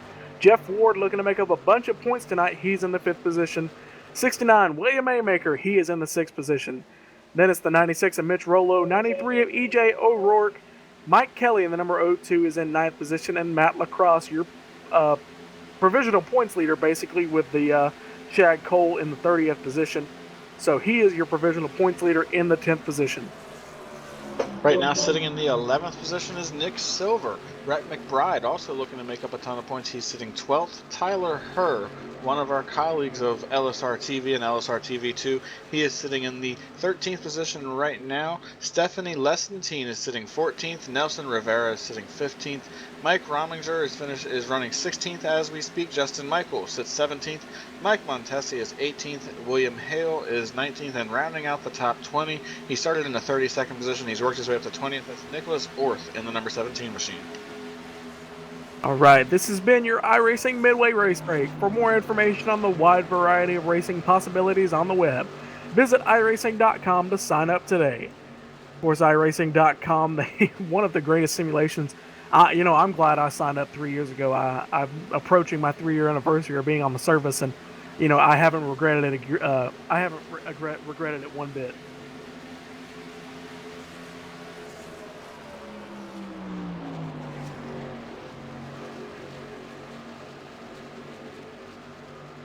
Right now, we have a nice little battle between the number 78 machine and the number 87. Justin Michael and Stephanie Lessentine battling hard back there for the 16th and 17th position. We can't forget about the little guys back here running in the mid-pack. They're having a great battle back here, and they're looking like they're having a lot of fun. And it's been a very exciting race for a lot of these guys that are towards the back of the pack. We see the restarts being really exciting, but I want to go back up front for a little while. David Comstock has almost ran down Dwayne Vincent for the second position. However, he is not gaining any time on Adam Benefield. He has been at a steady 2 second to 2.2 second gap on Adam Benefield for the last 5 or 6 laps. He's maintained it. A couple of laps he's a little bit faster, then he's a little bit slower. He actually just lost about 2.5 tenths to Adam that last time by. So I don't know if he's used his stuff up up or if he's just not able to do anything with Adam at this point in time, he does have one more opportunity on pit road to try to get his car right. And if this happens under green, it's going to be a very crucial moment. If they have to come down the pit road under green, they have to hit all their marks right. They have to get on the brakes right. They can't speed coming into the pits. They have to make sure they don't slide through their box, because under green, if you slide through your box, you're giving up a lot more than just a couple of positions. You're going to give up seconds on the racetrack, which could hurt you detrimentally trying to win this race. Yeah, the thing to look at, 13 of 4 is Dwayne Vincent. He's lost a lot of time to the leader of Adam Benefield. How hard is he going to race the 14, of course, the 13 teammate to the 83? Look for 13 to throw, not a block, but, kind of defend his position, make it harder for the 14 to get by the 13, of course. And, as we got a caution, I'm cut mid-Senate. Caution has changed everything. The number 22 machine of Douglas Wyatt went around on the back straightaway. Looks like just coming off turn 2. Another situation similar to Jonathan Caddell's. He just got loose and tried to hang on to it, but was not able to. He went down and pounded the inside wall. Actually, correction, he never hit the inside wall, but he did graze the outside wall a little bit and brought out your 4th caution of the evening. And that's going to change everything. I was just talking about green flag pit stops. Well, now we don't have to worry about that, because when they come down pit road this time, unless we have another caution, it's likely going to be their last trip to pit road. They're not going to have to come back to pit road for fuel, so it's just going to be a matter of if they decide to come back for tires. Yeah, if they want to come back for tires. And tires, of course, we've got a lot of fall off today. Just before that run, we've got about a 3-second fall off, from qualifying to the race. So it's a big difference between new tires and older tires, a lot larger than other racetracks. So, if we get a caution late in a lot of these guys, they don't want to sacrifice their track position. If somebody, around the 10th or 15th position, if those guys pit, we could see a lot of passing and a lot of aggressive moves. Well, with basically less than 30 to go, we're going to have about, give or take, less than 25 to go here on the restart here. The one person that did not want to see that caution was, of course, at 83 of Adam Benefield, who had over a 2-second gap to the number 13, who was fighting off the number 14 there. And it's going to... I think you're going to see guys be even more aggressive than what we saw earlier on these restarts. I mean, you might see some 3-wide moves, knowing that this could be the last possibility to get any kind of track position, any points-paying position for that matter, just to kind of pull us back up in the point standings here. But this is going to be, right now, for the time being, this is going to be the money stop. You can't have any mistakes, and we talked about it earlier. You don't want to be... We don't... In fact, from what I'm hearing right now, Jeff Ward was actually on pit road as that caution came out. So if this cycles back around like we think it will, he'll end up being the leader, and that throws in a lot of different variables as they come down pit road here. And whoever comes out first is going to be on that outside, and this kind of throws a monkey wrench into the plans of some of these drivers. Yeah, that's going to move the 83 Adam Benefield to the outside lane if he's able to retain his position. And it's a big if these guys retain their positions after pit stops, which we've seen not very likely, it's going to shake up the running order. And the 13, if he's able to stay in the second position, before the caution came out, he's going to be moved to the 3rd position inside lane. So he's going to have a great move for the race lead. Yeah, these guys are in their pit boxes for what could be the final pit stop of the evening. It looks like the 83 of Adam Benefield is going to get a good pit stop here. It looks like Mike Kelly either went through his pit box and did not stop, or he took 2 tires. We'll have to go back and look at that. Unofficially, he's the winner of the race off pit road, followed by Adam Benefield, and then everybody else on behind him there. He actually did take 2 tires, so he's going to be taking a chance here. I don't know if it's going to pay off in his favor, but we're going to find out. It's going to be very interesting for these guys. Now they have Jeff Ward out there, who got very lucky with the timing of his pit stop, and you've got a gentleman on 2 tires, so it's going to make things very interesting for these guys up front. And for Adam Benefield, I do believe that's going to put him on the inside line, like you were alluding to. He's going to be starting in the 3rd position, so I think he's going to be in the catbird seat on this restart. Yeah, he's not going to have to start behind the O2. If he's going to be as slow as we think he's going to, on those 2 tires. The Adam Benefield in the number 83, he's not going to have to deal with him really unless the O2 pulls a bonsai move to the inside of the racetrack, which I don't really think he would. But, another thing to look for, the 15, he's going to get a great restart as we've seen. We shouldn't expect anything less. So 15, we should expect to see him lead this lap after the restart. 02, I admire it, but I just really don't see it happening. But, I've seen stranger things. Well, Two Tires won this race in the Full Throttle Cup Series a couple months ago, but obviously multiple drivers took Two Tires in that race, and it paid dividends for them. But the big loser that's going to end up out of all this is going to be Dwayne Vince, who's going to be starting behind that 02. And you have to think, in somebody in Dwayne's position and EJ's position, guys that are, points racing, those two are only 20 points out with the difficulties that Chad Cole has. Are they going to try and play the conservative route, just try to get a good top 5 finish out of this, or top 10, and get those 20 points back and throw themselves into this championship hunt again? But meantime, you got guys like David Comstock, who's pretty far back in the points as well. He's trying to get every point possible. He knows he has a car that can win. The question is, how on this restart? We know Jeff Ward's going to get a good restart. There's no doubt about it. These Xfinity cars, that's just the nature of the beast. The question is, how quick can the 83 cycle through that 02 on his outside there going into turn 1, and how quick can David Comstock work through Dwayne Vincent in that 02 as well to try and keep up with the 83, who's no doubt going to be putting pressure on the 15 of Jeff Ward. Yeah, I think what Mike Kelly is really looking for is an immediate caution. As soon as the green flag flies as they go into turn 1, not losing as many positions as he would under green. As soon as the green flag comes out going into 1, caution comes out. Problem is, he's got a lot of aggressive guys behind him, so he may be that caution. So, be interesting to see what happens on this restart with how slow we think he's going to be. Yeah, that's going to be very interesting. I want to take a second to talk about Matt Lacrosse, our pole sitter coming into tonight, and one of the drivers that we expected to run up front for a while. He actually had a very slow pit stop there. He fell back to the 16th position, and what that does is it really opens the door for, again, Jeff Ward and EJ O'Rourke, Dwayne Vincent, Rhett McBride, all these guys that are trying to close in on Chad Cole and Matt Lacrosse for the points lead. And the other thing is, this is going to kind of soften the blow, at least for the time being, for Chad Cole. He's managed to get up to the 26th position. So with Matt Lacrosse being in the 16th position, they both have led a lap in this race, and there was a 9-point gap coming into this race. So it looks like Chad Cole would only be behind Matt Lacrosse right now by a point. So that shows that he's actually still doing something in his favor by staying out there and trying to salvage as much as he can. If we have a couple of big wrecks, he might be able to get a top 20 finish, and that would be huge in his efforts to try to hang on to the points lead and not let these other guys close in on him. Those guys back there around the 3rd and 4th position in points, they had 20 points or so to gain. That's 20 positions on the racetrack, so that's a lot to ask for. And if Chad can get up inside the top 20, that's going to hurt their chances to make up some points. Yeah, just to update, if you guys were not with us, Daniel Eberhardt, he got caught up in a caution around about lap 10. I can't really remember when it was, but Chad Cole, our points leader, was caught up in that.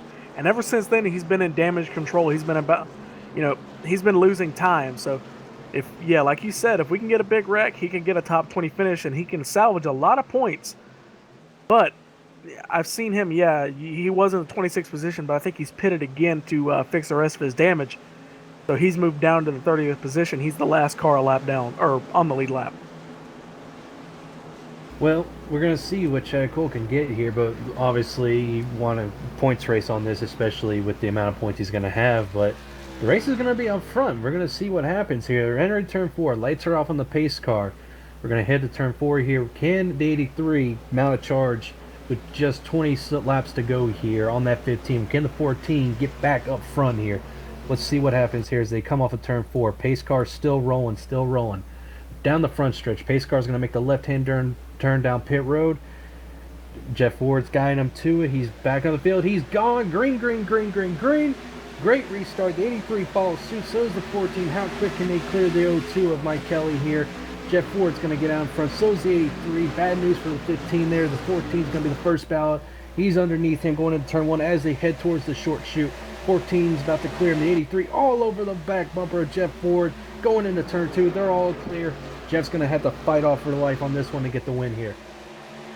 Yep, everybody was able to get down to the inside lane and get around the 02. The 02 is probably following around back half of the top 10. So those 2 tires have not really worked out for the 02 as we thought it. We thought it was, pretty much suicide with that long a run, about 30 laps really. And and he took 2 tires on the restart, so he's already falling backwards. As you know, same players up at the front again. David Comstock back to third, Adam Benefield in second, and then Jeff Ward. Great pit stop. You know, it just kind of fell in his hand. He pitted right before the caution came out and was on pit road, so he was able to inherit the lead. So great pit strategy. I know he didn't mean for it to happen, but it happened. So you'd rather be lucky than good. Yeah, you actually took exactly what I was going to say. Better to be lucky than good. Sometimes luck will win you races, and this could be the move of the race for Jeff Ward if he can hang on to the race lead. The problem is he's got a very hard charger right behind him in Adam Benefield. Adam has had the lead for a good majority of this race, and he wants it back. He's right on the back deck lid of Jeff Ward as they work down this long back straightaway. He's also brought David Comstock with him, who we also know has a very fast car, and if he can get up there and challenge these guys, he's going to. With less than 20 to go now, he knows it's go time, and he's going to give it everything he's got as they work off turn 4. This is about to be a 3-car race. Adam Benefield gets a little bit of a run off turn 4. He looks like he's going to try to shoot underneath Jeff Ward. He's going to stay in line for the time being and draft all the way down this long front straightaway. He's looking to the inside. He's not going to have enough of a run. He's going to stay in line for the time being. David Comstock with the fastest lap of the race with a 53.981. So that shows just how hard he's running. And now we have a battle for the lead. Here comes Adam Benefield as they come off turn 2. Adam Benefield, he went for the move and was not able to complete it, but he has got a run going down the back straightaway. But the 14 is pushing the 15, or he's about to get to his back bumper. The 15 pulls down, trying to suck the air off the front bumper. He's not going to get clear as the 83. He has got the inside position. Can Jeff Ward? We've seen him do it before. Can he hold the outside lane? Can he hold his own? This has allowed the 14 of David Comstock to pull back in. Comstock is going to the inside position. 83 gets clear. He is back to the lead. 14 of Comstock makes the move. 15 moves back to third. Comstock is coming. You know, Adam Benefield's been the only one we've really seen. Benefield's been the only one we've seen to be able to pull out Here front. we go. Comstock goes to the inside. We could have a change for the lead here going through the short chute. This is what it means to win in Indianapolis, sim racing or real world. And we got a caution. Oh man. I've got to look for it real quick here. We don't know who brought out the caution, but I was just gonna say, this is looks like Jason L. Swan has actually flipped upside down that Steel Horse Racing Chevrolet of his there. I'm not sure. We'll get a replay up as soon as possible on that, but and looks like somebody turned somebody here. I'm not exactly sure on that one. I'm getting a couple different reports on that one. Yep, looks like he turned a 33 here actually. So, ooh man, what a ride on that one. But just before that caution came out, I was gonna say this is what it means to win in Indianapolis. You saw the battle come out here. You saw these guys want to win, regardless if it's real world or sim racing. There's only one other track that guys that drive stock cars probably want to win at is Daytona. And even then, some say they don't want to win at Daytona. They want to win at this place. This track has over 100 years of history, the Yard of Bricks, the Mecca of motorsport. And you saw right there with the number 1483 battling that 15 there, and Dwayne trying to get in there as well. And that's what it means to win in Indianapolis. No holds barred. Everybody wants to win here at some point. Yeah, this was a very big moment, and I'll tell you what, I hated to see that caution come out. They were racing so hard for the lead, and now I have an interesting thing to talk about here. Are they going to come to pit road? They had about 7 laps on the tires, and if these guys come to pit road, it could be a strategy play. Now we could see 2 tires work in somebody's favor, or we could see somebody stay out and try to gain some track position. This is going to be a very interesting moment here, as the pit road will be open when they work off turn 4. They're in the middle of 3 and 4 right now. So when these guys come to pit road, if they come to pit road, it's going to be very interesting to see what their crew chiefs call. 2 tires, 4 tires, no tires. There's going to be a lot of decisions to be made here in just a couple of moments. Yeah, we saw Mike Kelly. He only went back to about the 9th position. As these guys, just about everybody pulls down pit road. Will they fake him out? No, everybody makes it to the commitment cone. Rolo, he fakes him out, so he is going to inherit the lead right now. But we'll get a shakeup of your rundown. Of course, it's really going to be shaken up with Rolo staying out. But we're going to go LSRTV 2 nonstop, and we're going to be back for the restart.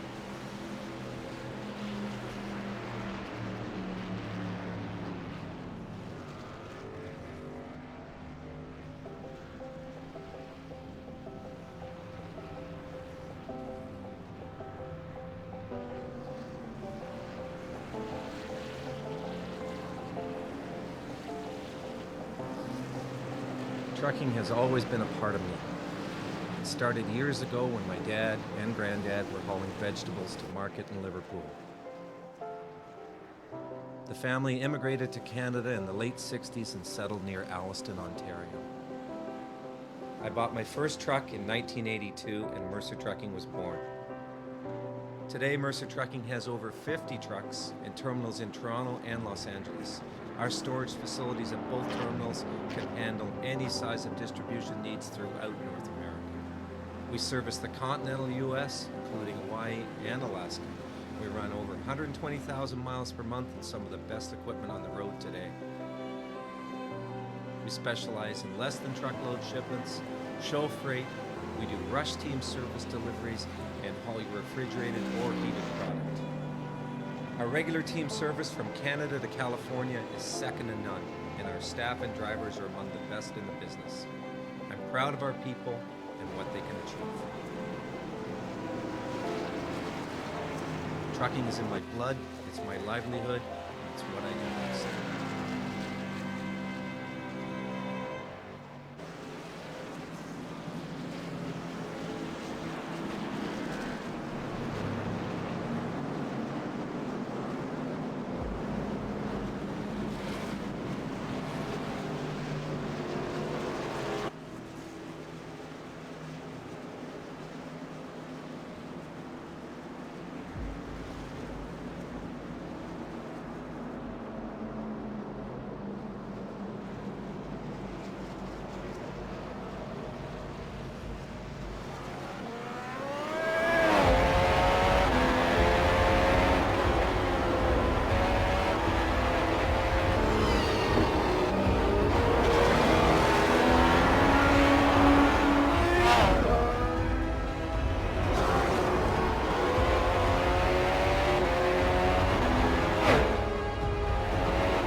And welcome back. We are lined up for the restart here in Indianapolis. We're going to give a rundown of your entire field because we got time around this 2.5 mile speedway. Your leader, he did not pit under the caution, so Mitch Rollo is going to inherit your lead. David Comstock in the number 14 in second. Rhett McBride, he took 2 tires along with David Comstock. A bunch of these guys taking 2 tires. He's going to be in the 3rd position. 69, William Amaker, he is in the 4th position. 51, Nick Silver. Adam Benefield, your old leader, he took 4 tires and he's moved back the 6th position, so it's going to be hard for him to get back up the front. 15, Jeff Ward. Dwayne Vincent, the number 13, he is going to be in 8th. 41, Corbin Hemstreet in 9th. Matt Lacrosse in the 10th position. E.J. O'Rourke sits in the 11th position right now. I'm sorry, Mike Kelly sits 11th. E.J. O'Rourke sits 12th. Tyler Herr sits 13th. Nelson Rivera 14th. Mike Rominger 15th. Dan Murray 16th. William Hale 17th. Jonathan Cadell is 18th, Mike Montesi is 19th, and Doug Roth is 20th. And this could be the last restart, Gabe. This is going to be very exciting. It's going to be interesting to see. Does the no tire call work? Does the 2-tire call work? Or does Adam Benefield surprise us all and win with 4? Well, the question is this going to be the last restart? You know, these guys are a bunch of good, clean race car drivers, but with no tires, 2 tires, like you said, and 4 tires, we may get some very aggressive moves that do not pan out. Well, you know what? We're going to find out. With just over 10 laps to go, Mitch Rollo leads the field to green. He's going to get the great jump off the restart as we're back underway. Back underway, like you said, and David Comstock's barely going to be able to stay clear of the 3rd position, Rhett McBride. That's going to be critical for him as he's going to dive to the inside as they go into turn 1. He almost gets clipped. It was a very close moment. Rhett McBride had a little bit. Oh, he's in the leaders of the wall. Mitch Rollo, there they go. Big wreck. Rhett McBride around the 69 is also involved. A huge wreck. Dwayne Vincent, one of our championship contenders, also involved. He is smoking heavily. A huge wreck there on lap 53, and that's going to take out a lot of our front runners. Oh, my huge wreck. Somebody take this. I got to go take a pill with how bad I'll take it. was. Well, from what it looked like, the 96 and Mitch Rollo, he got up on the wall in the short shoot, and that's something that can happen very quickly in Indianapolis, and everybody just dove to get out of the way, and the 69 looked like a little bit of net code there, but he dove down to get underneath the 96 and turned into Rhett McBride there, but that was a close call for some of these guys. There, that's going to hurt Rhett's chances at a championship. Dwayne Vincent get caught up in it, and that takes a toll on Dwayne's championship run right now, who was having a good run to get the points back. But there's something, guys, I don't know if you noticed this, but a certain car numbered 83 made it through that unscathed, and he'll be restarting in 3rd. Yeah, I think he just got his extra life there with that happening because he restarted in the 6th position. And, he really had no chance with how bad restart the outside lane gets. So he is back in the running. He's going to start, if nobody pits, he's going to start on the inside position in 3rd. Another person to look at who made it through that wreck, the 21, Matt Lacrosse. So he is holding on to that provisional points lead. As long as he finishes well, the 8 of Chad Cole, he is going to lose that points lead with his damage he got earlier in the race. Yeah, this has been a very lucky moment for him, as he was actually very close to being involved in that wreck. He did get a little bit of damage as the 5 of Dan Murray did run into the back of him when they were checking up for the wreck. I don't think it's anything severe, but he was right up against that wall when the wreck started, and he couldn't just cut the car hard left. He had cars around him, so he just basically had to slow down and pray, and he got very lucky that when Rhett McBride and the 69 went back up into that wall that he was not collected in that. So very scary moment, but a very lucky moment for our provisional points leader, Matt Lacrosse. And I believe you said it just a couple of minutes ago, Adam Benefield just had a new life in this race. We thought he was out of it. We were talking under that commercial break that him taking 4 tires and restarting in the 6th position pretty much took him out of the hunt for the win. And now he's going to be sitting in 3rd with the freshest tires out of anybody up here and one of the best cars out of anybody up here. I think he's now officially the man to beat and looks like the smartest man in town. I want you guys to take a look at the 2nd position. 51 Nick Silver. I've not talked about him one bit all night. He has just taken all the opportunities he can. He is in the 2nd position with 10 laps to go. Great race, great end of the race for Nick Silver in the 51 Ford Mustang. Nick Silver, he's one of those guys that's still looking for the first RSR win in any of the 3 race series that we do, and as far as the top ones I could consider with Outlaw, Icebreakers, or Full Throttle, and he's been close a couple of times in the last year and a half or so, so he's had a good run right now, but he's, I hate to say it right now, he's a sitting duck with 2 tires with Adam Benefield and 4 fresh ones wanting to get that lead back in.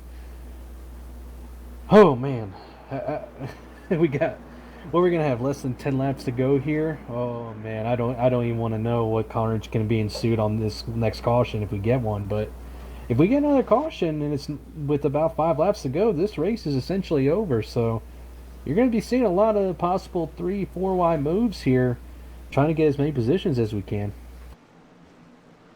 Little update on your points leaders. Like I said, Matt Lacrosse, he made it through that wreck. He's in the 8th position. Rhett McBride unfortunately caught up in that wreck. He's down in the 26th position. 1 spot behind him, Chad Cole in the 8th. So Matt Lacrosse looking to he went in this race and he pretty much robbed everybody of their points. So if he can stay up here, he has got a huge points lead going into next week. Yeah, he's gonna have a huge points lead, and Jeff Ward's also going to make up a ton of points if he can stay where he's at again. He came into this race 35 points behind, and as they stand right now, he's going to gain a ton of points. He's going to gain over 20 points on Chad Cole, and he's going to gain a handful of points on Matt Lacrosse. I have a feeling he'll come out of this. If this race were to end the way it is right now, he'd come out right around 20 points behind him, which is nearly cutting that deficit in half. And if he can do that and do it again in a couple of weeks, that's going to be a big moment for him as well to get back in this championship battle. But for all of these guys, for Nick Silver, who's in the points battle, and Jeff Ford, EJ O'Rourke, who's had a very quiet race tonight as well. He started inside the top 10, but he hasn't really been a front runner at all. He's been right around the 8th or 9th position the entire night. As a matter of fact, he's running where he qualified right now. So he's having a solid run. He's won already in this series. He's looking to make up some points, and right now he would definitely make up a ton of points and be a factor for this championship. And I was actually talking to him before the race, and that's all he said he wanted to do with this race. He's not very confident when it comes to Indianapolis. He doesn't have a lot of speed here. He didn't even expect to be a top 20 car here, so to be inside the top 10, he's very excited about that, I'm sure. And if he can manage to finish here, I'd say he's going to consider that a job well done and be very happy with where he's running tonight. Yeah, and going back to our points, you said he's going to have about a 20-point deficit. Talking about, I believe you were talking about, you're talking about Jeff Ward. Excuse me. He's going to have a 20-point deficit. That's 1 point per position, of course. 1 point for leading a lap, and 1 point for the most laps, and 1 point for a win. With how competitive these guys are, they are up there every single week. So that 20 points. Unless you have a night like the rest of these guys have, it's everybody else gets caught up in a wreck except you. Most of these guys are up front every week, week in and week out. So that 20 points is going to be very difficult to make up, but it sure doesn't hurt his chances. No, it doesn't. And like you said, it's a competitive series, so there's going to be some bound of cautions as we have the lights on the pace car here getting ready to go back green. But it's my mistake. Apparently they're still on, even though they seem to be lined up here, but I could be wrong. But the thing is with these series is the competitiveness is greater than we've ever seen before at RSR. It makes every point that more important. And like we talked about this for a couple weeks now, this is a chase style race format. From I guess you could say the old days now. You get one mulligan maybe. Chad Cole's used that one mulligan right now, and he's trying to make the most of it, but he's going to have to fight his way back in the point standings here. And but a lot of these guys up front, they're trying to make up those points, and it's going to be a good day for them if they can just finish these last couple of laps out. All right, when we get the green flag, which is going to be this time around, we're going to have about a 7 or 8 lap green flag run, hopefully to the finish. 8 laps to the finish. I'm getting confirmation. Not that very good at math, of course. But we have another we're going to have about 8 laps to the finish. That's just enough time for these guys at the back half of the top 5 to make up their positions. Pace car pulls off. 14 try and get another great restart. Can he get it? He lays off. Back to the gas. He is going to gets a great restart again. The 51, he is not clear of the 83. Everybody bunches up behind him. 83, he's going to have a great position going into turn 1. 21 almost cuts off the front bumper of the 02 of Mike Kelly, but it does not happen. 51 cuts down. 51 they almost get together. Almost get together as they work off turn 2.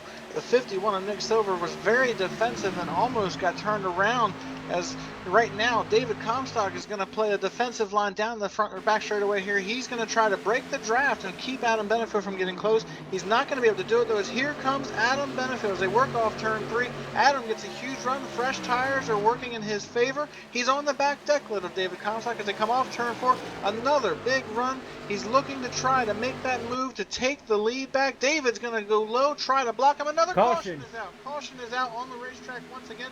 The 5 of Dan Murray is around off turn 4. Going to have to go back and look and see what happened to him. But we are back under caution, and what a huge break that is for David Comstock. I believe he was just seconds away from losing the lead to Adam Benefield. with the way the laps will line up, I believe we're gonna get a tried and true green white checker finish here to end this race. So we're not done with yet here on LSRTV2. It's just ramping up. Oh, looks like the got some anger issues going on the track. Here's a 17 of North there decided to ram the 5 there. I'm not sure if they're anger issues or not. We gotta get a replay up on this, but oh man, oh man. Yeah, so I guess even when we're not at a short track and we're at the Mecca Motors. Oh, my mistake on that one. Excuse me on that one. This is my fault. But apparently he just no retaliation there from them getting confirmation on that. Now the 17 just destroyed the 5 there, and tough break for those two drivers there. And but we're talking about here. If these laps fall the way they will, we're gonna get another restart here, another green white checker, and the 83 of Adam Benefield, just needed another lap here, and David Comstock faking pit road. Of course, he's not going to pit at this point. Why would he? But David's going to be on that inside lane again. The 83 is going to be on that outside end. But we've seen that the outside can work in real life if you're very aggressive enough. We saw Jeff Gordon do it to Casey Kane at the Brickyard 2 years ago. But the thing is, the 83 is going to have to get a good restart here in order for that to even work. Yeah, we've even seen it tonight. A couple of these guys, including David Comstock, he was going to get passed, of course, by second place Adam Benefield. It was about third or fourth at that time, but the 14 was able to hold it on the outside. So if David Comstock, of course, he's got worn out tires. He took 2 tires on the last restart or the last caution, so he's got a little bit worn tires compared to the 83. But we've seen David's a veteran. He could be able to hold that outside lane. So we may see a fight for the win with 2 laps to go. Yeah, and what he's going to be looking for on this restart is trying to get Nick Silver to get a really good restart with him. We saw him stack the field up on the last restart and try to make sure they were bunched up. And I think what he was trying to do is play a little bit of a game and maybe brake check the 83 to hurt his restart and hurt his momentum. It worked essentially, but it didn't keep him back there for very long. The best thing that can happen for David Comstock right here is that he gets a good restart and Nick Silver gets a good restart, and he's able to keep Nick to the inside of Adam Benefield down into 1, make them battle for second with only 2 laps. If he gets them battling for second place, that's going to allow him to get a little bit of a gap, and it could help him. I don't know that he could still hold on. If Adam Benefield gets clear at some point, I have a feeling he's going to be the man to beat, but it could certainly be an interesting battle there. I expect to see him do exactly what he did on the last restart once again and try to stack these guys up. Well, a couple names to when we get back to Green Flag Racing. We should get about 2 laps to go when we go back racing. Couple names to look at. The top 5: David Comstock, 83, Adam Benefield, of course. Nick Silver, of course, as you said, he has not been able to win in his RSR career yet. Jeff Warden, the 15, and Corbin Hemstreet. That is your top 5. Your winner could come from all those positions. Heck, with the races we've seen, it could come from behind there, but the most likely spot is around that top 5. Now, we're going to pay a couple of bills. Of course, we've got the Lions Club International. Their motto, of course, when it comes to meeting challenges, Lions' response is simple: we serve.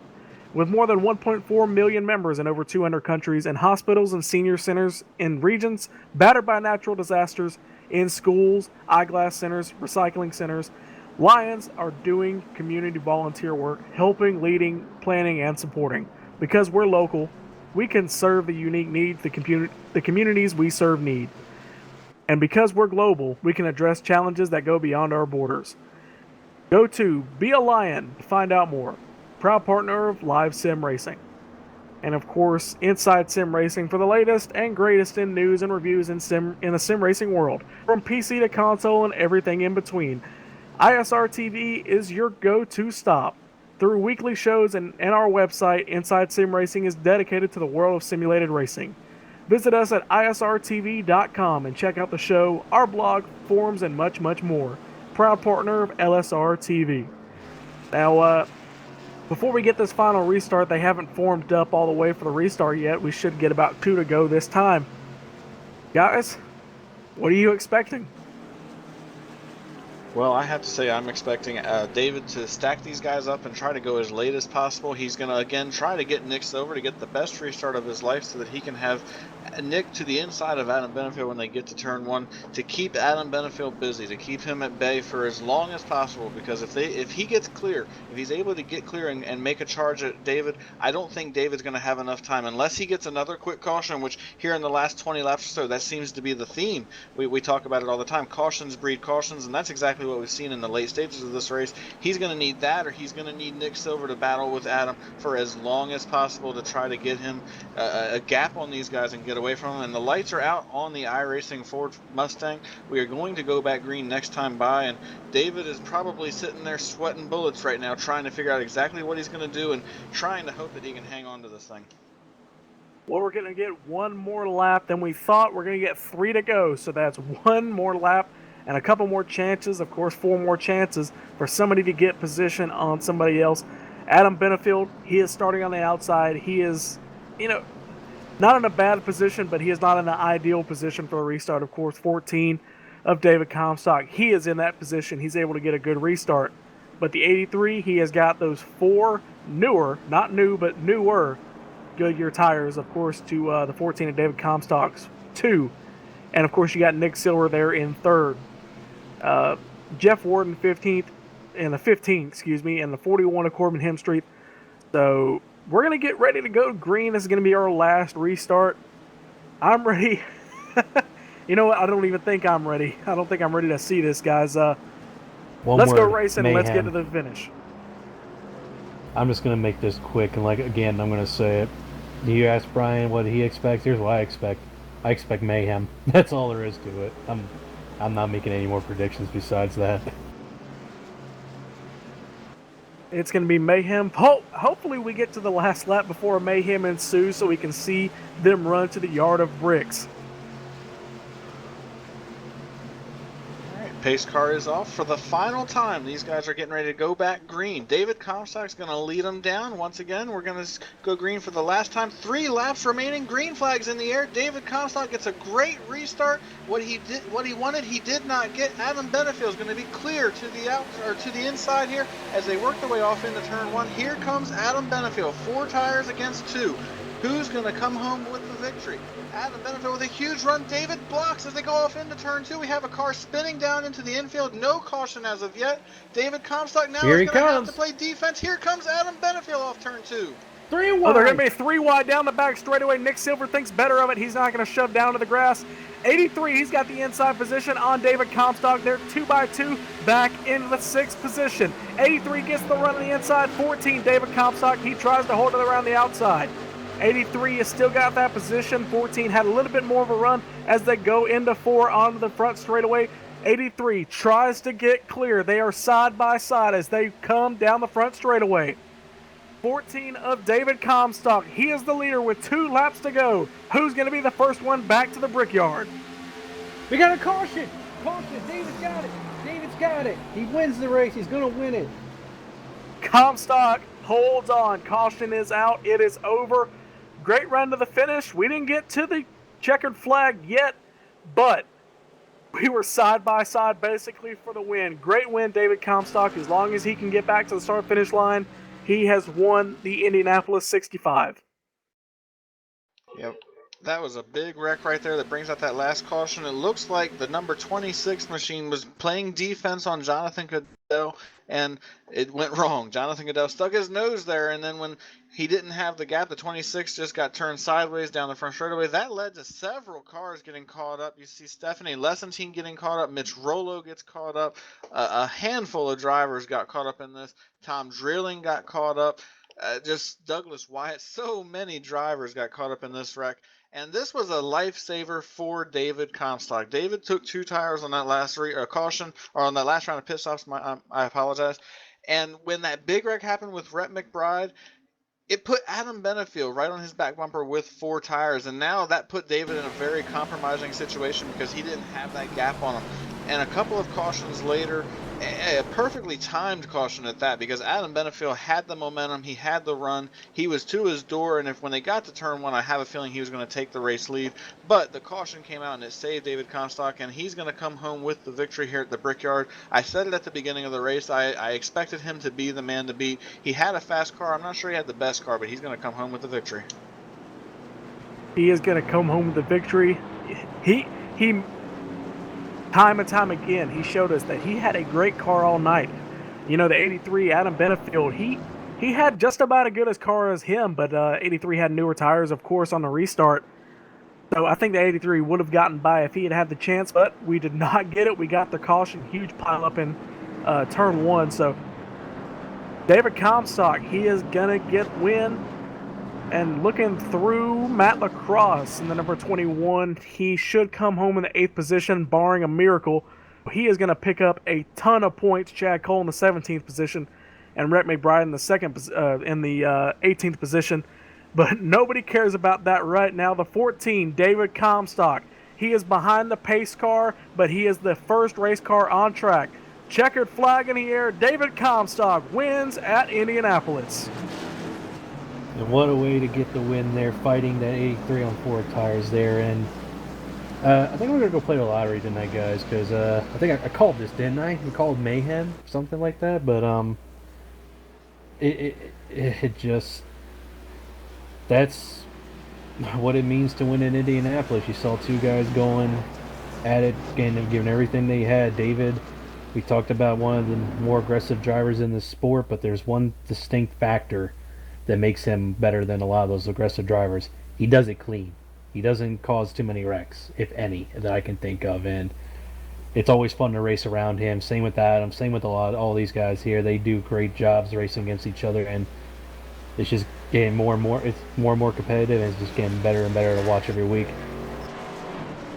Yeah, we saw it all night. You know, these guys, they do one thing well, and they do it. You know, it's a super job of it. Racing aggressive, like you said, but they race smart. They go for the move, but they leave the guy just a little bit of room to where they don't make contact. They try and shove you down, but oh, Cisco, our producer, just made a joke. They were clean up until the final restart. Cisco, that was bad, but 14, David Comstock, he's going to pull down, and he is going to hopefully do some donuts if he's got room to do it. Oh, yeah, he's fine. Hopefully he doesn't destroy the car here on the front straightaway. Let's run through your top 5. Oh, there goes the Jimmy rear quarter Johnson, panel. destroy the spoiler. Do it. Oh, yep, there it goes. Well, that's a black flag for the 14. I do believe with that, we're going to take one last opportunity to do a little bit of business, and when we come back, we'll have the LSRTV 2 post-race show, where we'll catch up with your winner, David Comstock, along with the top 3. Stay tuned, and when we get back, we will talk to our race winner.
Trucking has always been a part of me.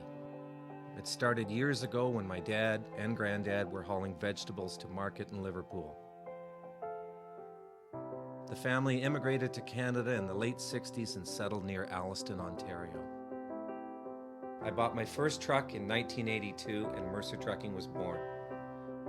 Today, Mercer Trucking has over 50 trucks in terminals in Toronto and Los Angeles. Our storage facilities at both terminals can handle any size of distribution needs throughout North America. We service the continental US, including Hawaii and Alaska. We run over 120,000 miles per month and some of the best equipment on the road today.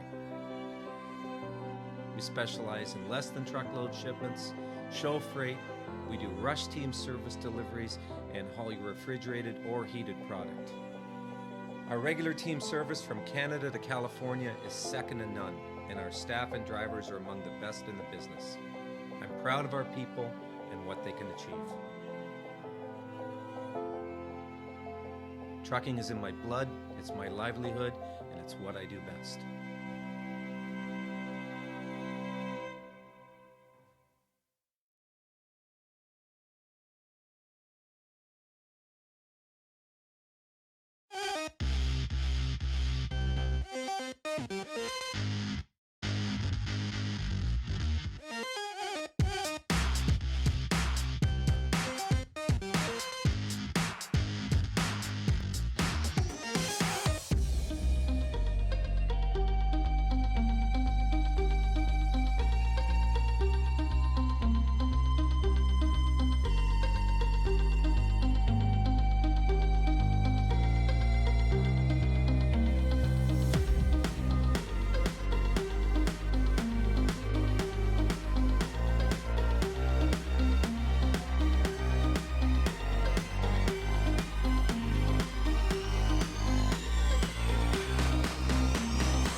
We are back just after the checkered flag here in Indianapolis. David Comstock takes the win, but we are going to talk to the third place driver, Nick Silver.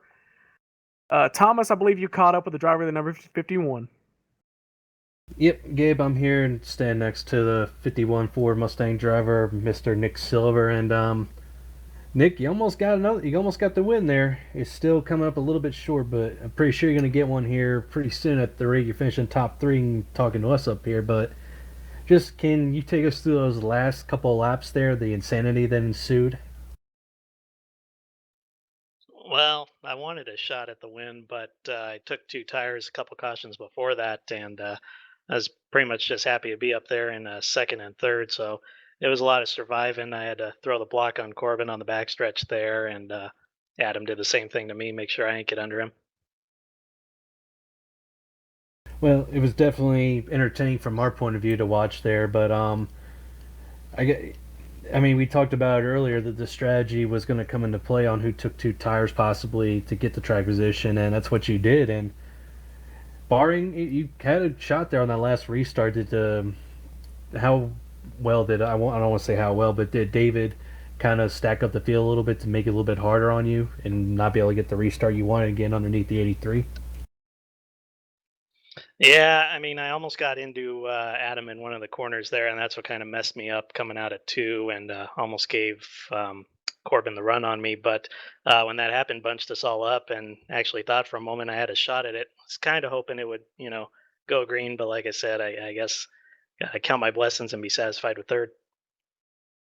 And it's a good points day for you, and no doubt, getting close to that first win in RSR. I have no doubt personally that you'll probably get it here within a couple of weeks. It seems like. But before we let you go, do you want to throw any shout outs, sponsors, anything like that?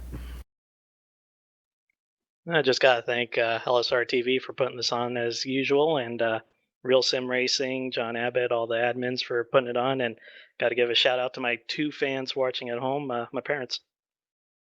All right, Nick, it was a good run for you tonight. And Brian, I think you've caught up with the second place finisher there, Mr. Adam Benefield.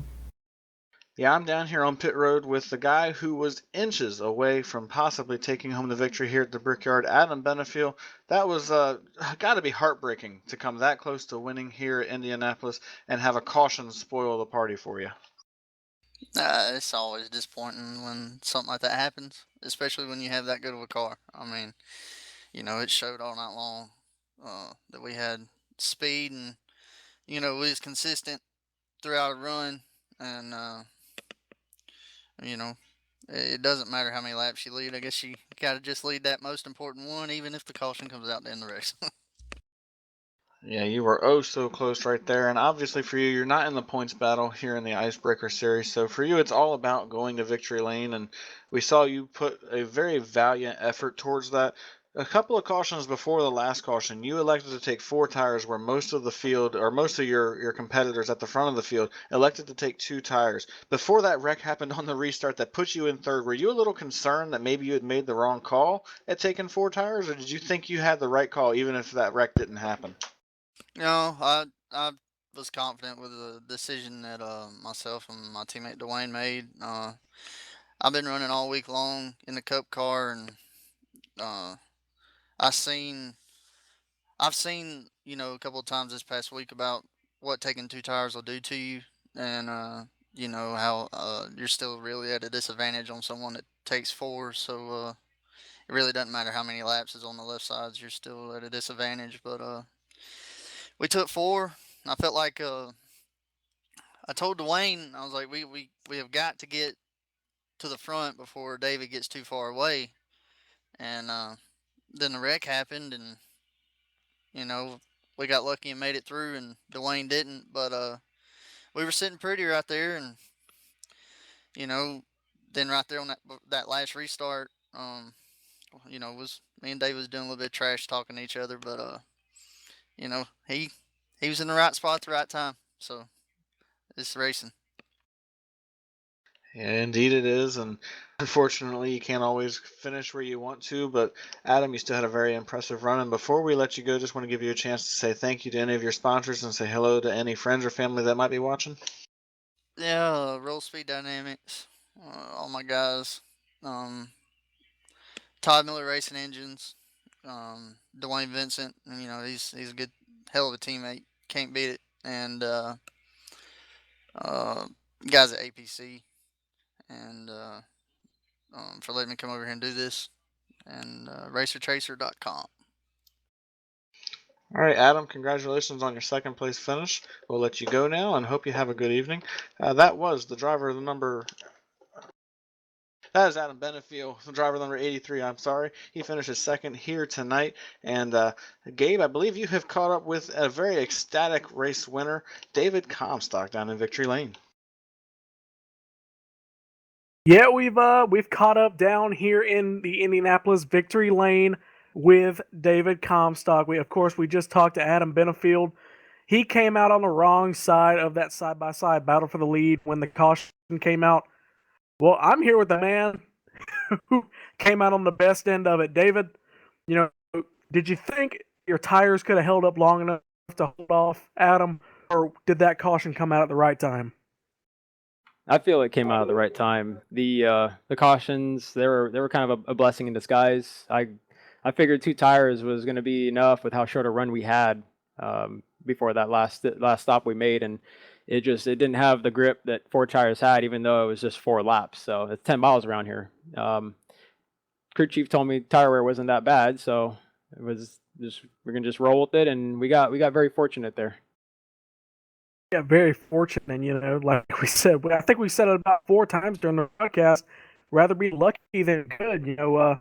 These guys, they fought. You guys, when I say these, you guys fought tooth and nail all night, just trying to get the win, and you came out on top. But how does it feel defeating all these guys? There were about 4 or 5 guys that could have won the race all night. So how does it feel coming out on top?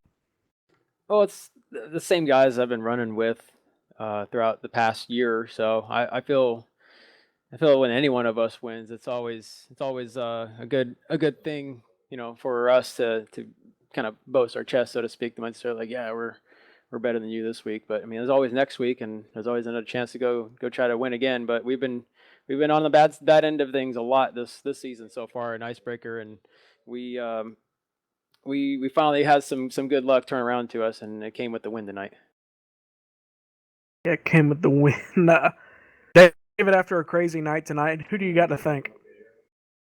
Definitely would like to thank my teammates who was running with us tonight with EJ Work, Matt Lacrosse, Chad Cole, and team at Aftermath Motorsports. Those guys, their support with Adam Gillen and Timmy Hill, Trey Edson, they came over and congratulated us here after the race was over, and real cool of them to do that. And sponsors of Gary Mercer Trucking and Monster Energy being on board with us every single week, and JD Laird for painting our cars on the cup side and everything every week. Well, ladies and gentlemen, that is David Comstock, your winner of the Indianapolis 65. David, congratulations. Great run tonight. Thank you, guys. We'll see you next week. All right. Well, we've kind of got some little bit of explaining to do.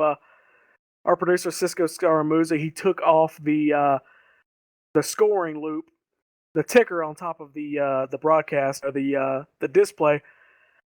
There was a glitch when the drivers came across the line, some of them passed the pace car after the checkered flag had flown, and it was kind of, the glitch kind of stacked up the running order, so they're going to have to manually input the points position. So we don't have a definite top 10 lineup for you right now, but for sure we have a top 3.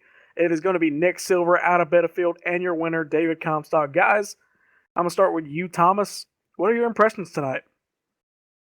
I pretty much turned out kind of how I thought it would. We had an early caution. They kind of set up some things. We got the midway through it, started seeing the long green flag run. We thought, anything could happen. Either it was going to go green and Adam would probably run away with this, or the caution comes out and it kind of throws it in a new wrench into everything. And the caution came out, and we knew, I think all of us here kind of figured, now that it's about 20 laps to go at the time, we knew it was going to get more aggressive. But all in all, I thought it was a good race. There was a lot of good battles on the track there, and we had one going there towards the end there. If the caution hadn't come out, we might have seen a different winner in Victory Lane today, but I think it's good, and hopefully the racing will continue next week at Charlotte on the Delights, and come check out Outlaw Series and the trucks from Wednesdays. When we go to Texas, we'll see if we can put on a good show for you there too. Yeah, and this was just one of those classic Indianapolis races. You see a lot of long green flag runs, and then you see a couple of cautions at the end that kind of stack things up and make things very exciting. And at the end of the day, David Comstock did what he had to do. He took a strategy call. I don't necessarily think he had the best car here tonight. I think Adam Benefield did so. And he had to do something different. It's the classic case of any racing. When you have somebody that's better than you, you have to find a way to beat them. And David Comstock needed to do something different in order to get ahead of Adam and make him have to run harder. And that's exactly what he did, and it worked in his favor. This was a very exciting race. I enjoyed it. Indianapolis is always a very prestigious race, and I know David is extremely happy to win that race and come home with another trophy to add to his collection. And I'm sure he's out of the points battle. I was looking at it. He's pretty far out, so he's not looking for getting into the championship battle at this point. He's going to be going out there and try to win as many races as possible, and maybe try to help his teammate EJ O'Rourke get up there and battle for the championship. EJ made up a little bit of ground, and he's going to be back in the hunt. So a lot of guys actually made up ground thanks to the misfortune of Chad Cole. That's going to really tighten the points battle. And Thomas, like you said, Charlotte under the lights next week, I expect it to be just as exciting, maybe a little bit more exciting, because it's going to be a lot closer racing than we saw here at Indy tonight. Well, guys, it's been a long night. On behalf of our sponsors, Race Chaser Online, DisabledRacers.com, iRacing.com, Gary Mercer Trucking, Hippies Paint Shop, I'm Gabriel Wood alongside Thomas George and Brian Macklin, and also our producer, Cisco Scaramuza. This has been LSR TV 2, signing off from the Indianapolis Motor Speedway. Good night.